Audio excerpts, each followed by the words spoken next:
వాటికి ఈత చేసి కుక్కలు నక్కలు పాములు పిట్టలు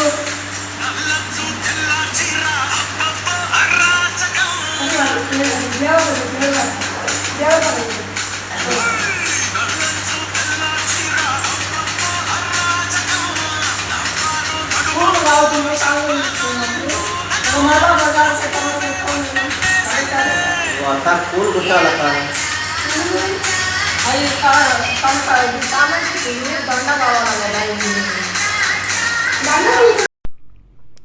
Thanks for watching. Please don't forget to subscribe, like, and click on the bell icon.